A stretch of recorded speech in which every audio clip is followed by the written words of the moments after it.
remember like I was playing, maybe going commando, and I felt like it wasn't paced really well. It just gets to the point where I'm like, all right, I'm playing too much. Like I just want the game to end. And my main compliment for the game is that every level is paced so well that you never really get bored because there's so many things to do, and when you think you're getting bored doing something, they throw something else at you. And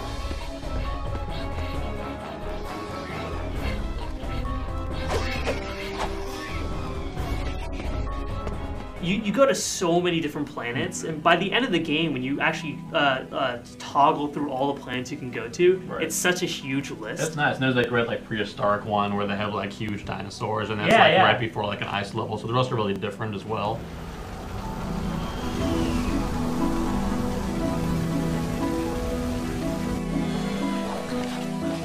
Yeah, the levels of Future 2 have like huge hidden areas as well that are like totally optional. And a lot of times they don't even necessarily point you in the direction, they're just kind of there. So if you go a bit out of your way, you'll find like a whole nother third of the level's worth to explore, and that's just for like an additional gadget that'll help you, like the one that like sucks all the bullets nearer to you so you don't have to go get them. It's like just things that generally improve the game for you that are totally optional, which is great, and that goes a long way to adding to that like wanting to explore everything and replay it all.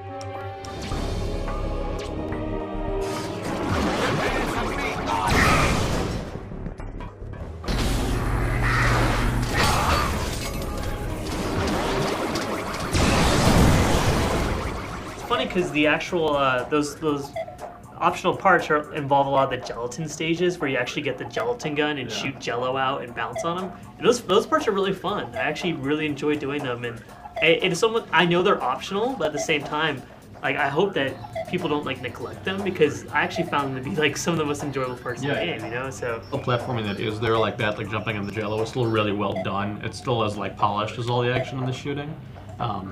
I think that's one thing that this game, if anything, has more so than the others, is just like this ridiculous layer of polish. Like, I mean, it looks just ridiculously gorgeous. Like, even on, I mean, I wasn't even playing on a particularly nice TV, and it still was like phenomenal. I mean, that whole like Pixar metaphor kind of gets like thrown around a lot, and it's kind of tiresome. But like this, again, it's like this.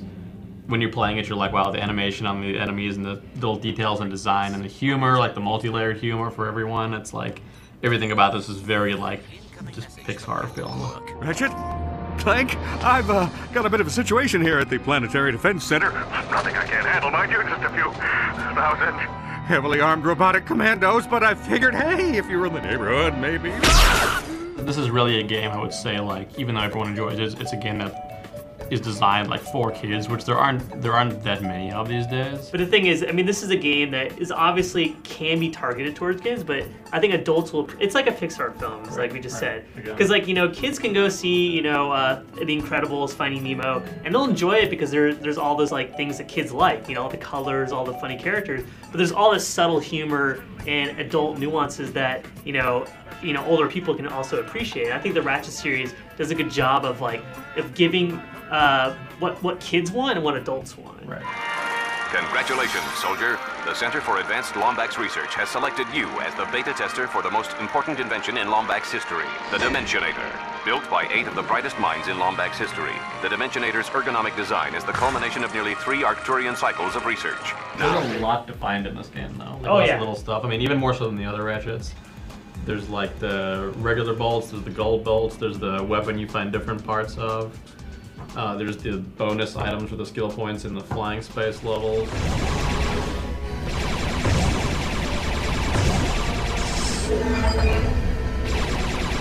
And the space flying segments, they're still not great, but they're the best ones yet in Ratchet. Yeah. And they do a good job of breaking it up as well because they're pretty long. They reminded me a lot of the gummy ship battles in Kingdom Hearts. Right.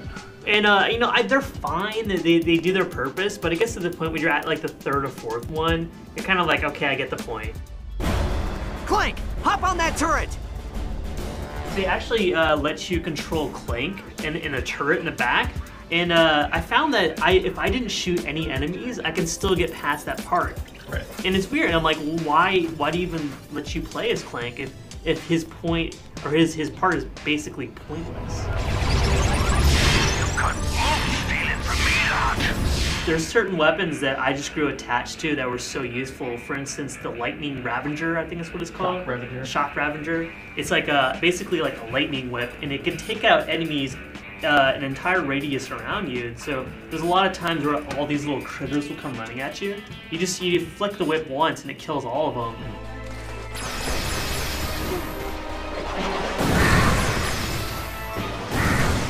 And I did acquire enough Raritanium, which is the item that lets you upgrade your weapons, that I was able to just go through and upgrade random weapons.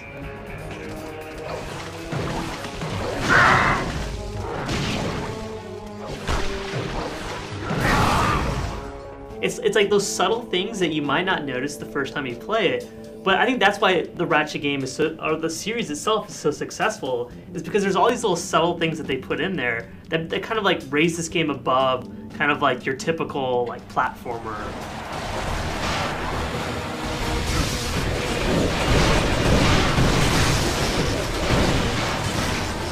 You're just mentioning the 360. Like, what game can compare like this on the 360? I mean, Cameo maybe? Yeah, that's the closest. I mean, like, what? There aren't that many kind of like just old school kind of platform games. I mean, and to me, that's what's so refreshing about playing it, is because I'm like, finally, I can play a game that's not just a typical shooter or a typical third-person action game, or like in the vein of God of War or something like that. It's classic Ratchet to a T. Right, but it's been like, what, 3 years, I think, since the last real Ratchet, since like Up Your Arsenal. So it's been a long enough time that this still feels totally fresh going into it. Oh, yeah. And it's like immediately fun and immediately it like plays well.